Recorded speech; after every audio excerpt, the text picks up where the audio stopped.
So precipitation, it results from the interaction of a soluble antibody with a soluble antigen, and it will result to form an insoluble antigen antibody complex.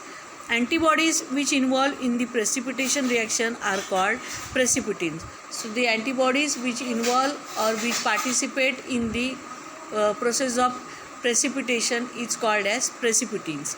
Then formation of an antigen antibody lattice, it depends on the valency of both antibody and antigen.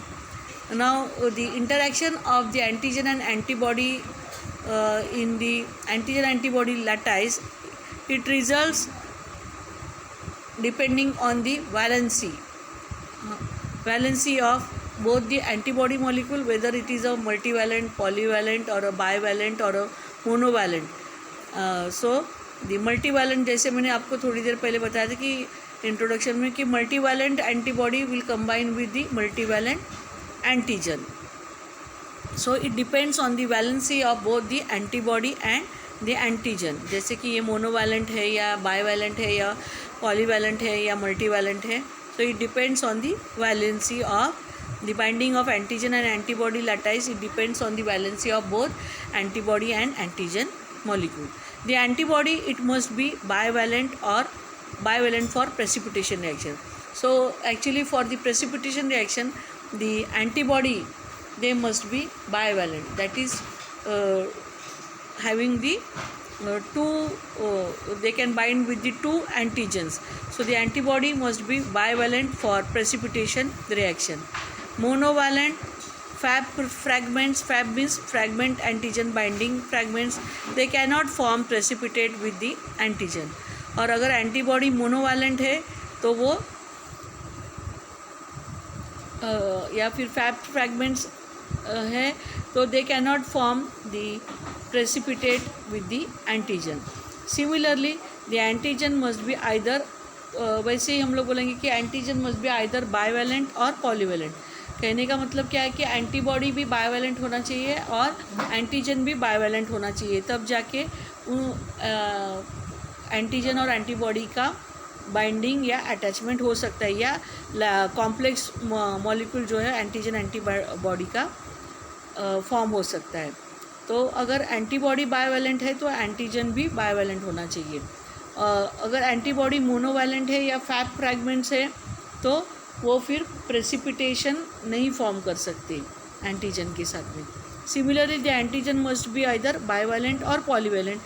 That is, it must have at least 2 copies of the same epitope or have different epitopes that react with the different antibodies. Then, the precipitation reaction in fluids.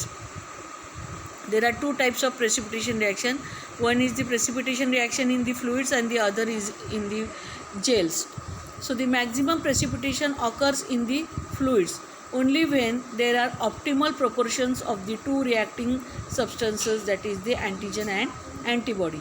Hence an insoluble antigen antibody complex formation occurs within a narrow concentration range and that range is known as the zone of equivalence. जहाँ पे हम बोलते हैं कि antigen antibody insoluble antigen antibody complex formation हो सकता है in a narrow concentration range, तो उसको हम लोग बोलेंगे zone of equivalence. In the zone of equivalence the antigen antibody complexes are formed which are sufficiently large to be precipitated. Then outside the zone of equivalence condition is known as the antigen or antibody excess occurs, which results in the formation of small and soluble complexes. When increasing concentrations of antigen are added to a series of tubes that contain a constant concentration of antibodies, variable amounts of precipitate are formed. तो for example हम लोग लेते हैं कि increasing concentrations of antigen are added to a series of tubes.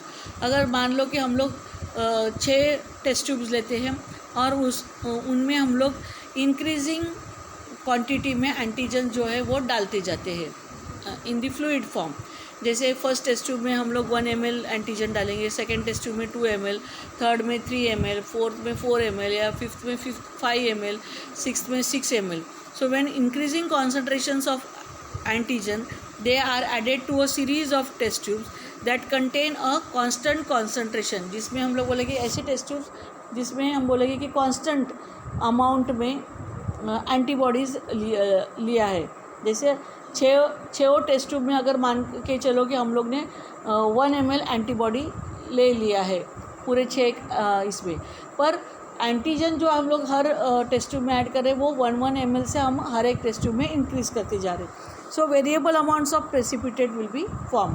तो जितना antigen, जैसे equivalent मैंने बताया कि अगर सेम क्वांटिटी में एंटीजन भी है और एंटीबॉडी है तो वो जोन ऑफ इक्विवेलेंस कहलाएगा, उस जिसमें हम लोग बोलेंगे कि ज़्यादा से ज़्यादा एंटीजन और एंटीबॉडी का इनसोल्यूबल कॉम्प्लेक्स फॉर्म हो सकता है या प्रेसिपिटेशन रिएक्शन ज़्यादा अमाउंट में दिख सकती है हमको, तो उसको हम लोग बोलते हैं जोन ऑफ इक्विवेलेंस। पर कहीं ऐसे जोन ऑफ इक्विवेलेंस के बाद में कुछ 2 टाइप के जोन और भी होते हैं, जैसे कि जिसमें एक जोन में एक्सेस एंटीबॉडी दिखाई देता है और एक जोन में एक्सेस एंटीजन दिखाई देता है। ठीक है, जोन ऑफ इक्विवेलेंस क्या है कि जिसमें पूरा एंटीजन और एंटीबॉडी मिक्स होके वो इनसोल्यूबल कॉम्प्लेक्स जो है वो ज़्यादातर प्रेसिपिटेशन की फॉर्म में दिखाई देता है। पर जोन ऑफ एंटीजन एक्सेस में क्या होता है कि जिसमें एंटीजन एक्सेस है, यानी उसको एंटीजन को बाइंड करने के लिए उतने अमाउंट में या उतने क्वांटिटी में एंटीबॉडी नहीं थे, इसलिए वो जोन ऑफ एंटीजन एक्सेस कहलाते हैं। वैसे जोन ऑफ एंटीबॉडी एक्सेस में क्या होता है कि एंटीबॉडी ज़्यादा होते हैं पर उसको बाइंड करने वाले उतनी ही क्वांटिटी में एंटीजन कम पड़ जाते हैं। अगर कम होते हैं तो फिर उसको हम लोग बोलते हैं zone of antibody excess. So variable amounts of precipitate will get formed in these test tubes. If the amount of precipitate is plotted against the amount of antigen added, a precipitin curve is obtained.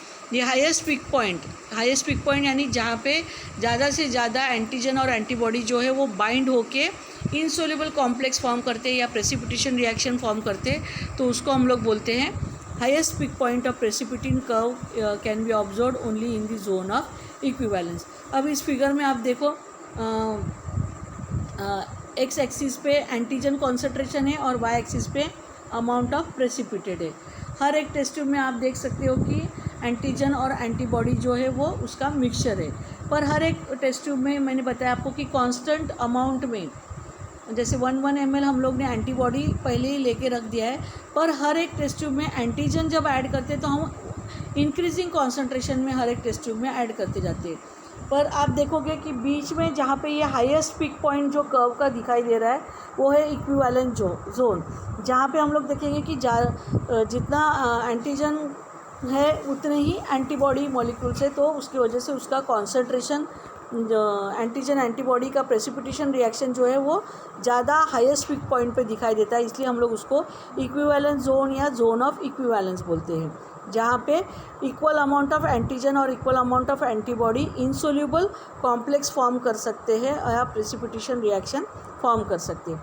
अब आप देखोगे कि left अपने left hand पे आप देखोगे कि curve के लेफ़्ट हैंड पे जोन ऑफ एंटीबॉडी एक्सेस है, यानी एंटीजन के मुकाबले एंटीबॉडी उन टेस्ट ट्यूब्स में ज़्यादा है, तो वो उतने एंटीजन्स के साथ में वो अटैच नहीं हो सकते, इंसोल्यूबल कॉम्प्लेक्स नहीं फॉर्म कर सकते।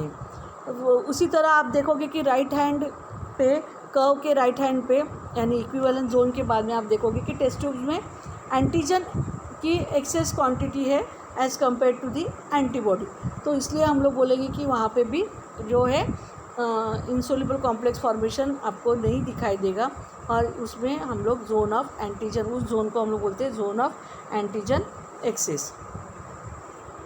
Then the other type of precipitation reaction we will study in the gels.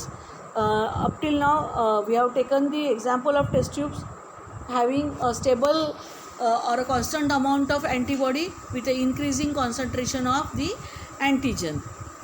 So that type of precipitation reaction we have studied in the fluids.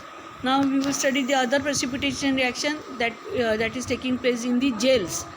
तो जेल जैसे कि हम लोग बोलते हैं कि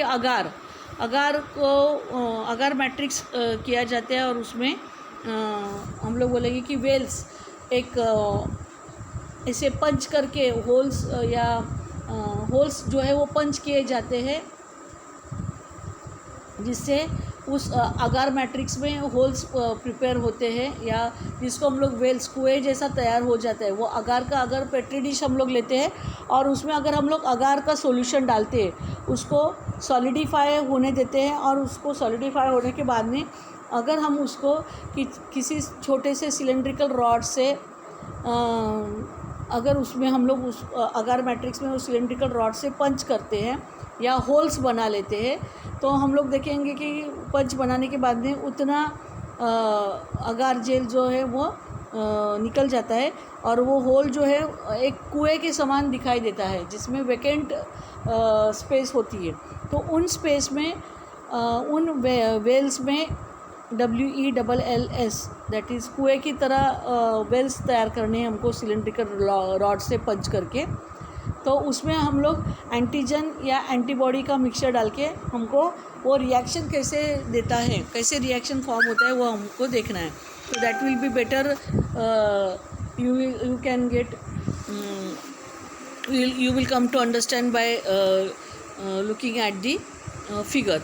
So immune precipitation reactions in gels. Immune precipitates can form not only in solutions but also in the agar matrix or the gel. The precipitation reactions which are carried out in agar gels, they are referred to as immunodiffusion reactions. तो जो fluid gels में होते हैं उनको, उस reactions को बोलते हैं इम्यूनोडिफ्यूजन reactions. So when antigen and antibody diffuse towards one another in agar, or when antigen diffuses towards antibody containing agar, a visible line of precipitation will be formed. Visible precipitin occurs only in the, तो हमको जो जहाँ पे ये antigen और antibody mix हो जाते हैं और इंसोल्यूबल कॉम्प्लेक्स फॉर्म करते हैं, प्रेसिपिटेशन रिएक्शन फॉर्म करते हैं, तो उस रिएक्शन होने के बाद में आप देखोगे कि वहाँ पे एक लाइन फॉर्म हो जाती है, प्रेसिपिटिन रिंग या फिर लाइन ऑफ प्रेसिपिटेशन तैयार हो जाता है, जो मैं आपको अभी फिगर में दिखाऊंगी तो आपको समझ में आ जाएगा. So when antigen and antibody diffuse towards one another in agar, और when antigen diffuses towards antibody containing the agar, a visible line of precipitation will be form. Visible precipitin occurs only in the region of equivalence, and no visible precipitate forms in the regions of antibody excess or antigen excess. जैसे कि हमने precipitation reaction in fluids में देखे थे कि जितने quantity में antigens है उतनी क्वांटिटी में एंटीबॉडी अगर होंगे तो उनका इनसोल्यूबल कॉम्प्लेक्स फॉर्म करेगा, और ज़्यादा से ज़्यादा हम लोग बोलेंगे कि एंटीजन एंटीबॉडी कॉम्प्लेक्स फॉर्म करेगा, और वो प्रेसिपिटेशन रिएक्शन कहलाएगा, या उस जोन को हम लोग जोन ऑफ इक्विवेलेंस बोलते हैं. पर कुछ और भी दो जोन फॉर्म होते हैं, जैसे जिसमें हम लोग बोलते हैं कि जोन ऑफ एंटीबॉडी एक्सेस, जिसमें एंटीजन कम होते हैं पर एंटीबॉडी ज़्यादा होते हैं, तो वो प्रेसिपिटेशन रिएक्शन नहीं फॉर्म कर सकता है. या फिर जहाँ पे जोन ऑफ एंटीजन एक्सेस में आप देखोगे कि एंटीजन ज़्यादा होता है पर एंटीबॉडी कम होते हैं, तो वहाँ पे भी प्रेसिपिटेशन रिएक्शन फॉर्म नहीं होते. पर यहाँ पे आप देखोगे कि precipitation reaction when we study in the gels, that is in the agar matrix, you will see that the line of precipitation or precipitin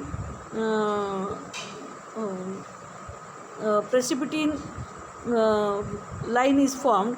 So wherever there is the zone of equivalence या equal amount of antigen और antibody form हो जाता है, तो उसको हम लोग बोलते हैं कि विजिबल प्रेसिपिटिन वो फॉर्म करता है. और जहाँ पे एंटीजन एक्सेस होता है या एंटीबॉडी एक्सेस होता है, वहाँ पे ये विजिबल प्रेसिपिटिन या लाइन ऑफ प्रेसिपिटेशन हमको दिखाई नहीं देगा. So visible precipitin occurs only in the region of equivalence, and no visible precipitate forms in the regions of antibody excess और antigen excess. So two types of immunodiffusion reactions can be used to determine relative concentrations of antigen or antibodies as well as the identity of antigens. Now these immunodiffusion reactions, they are of two types. They are the radial immunodiffusion and the other is the double immunodiffusion. Both these reactions are carried out in a semi-solid medium such as the agar.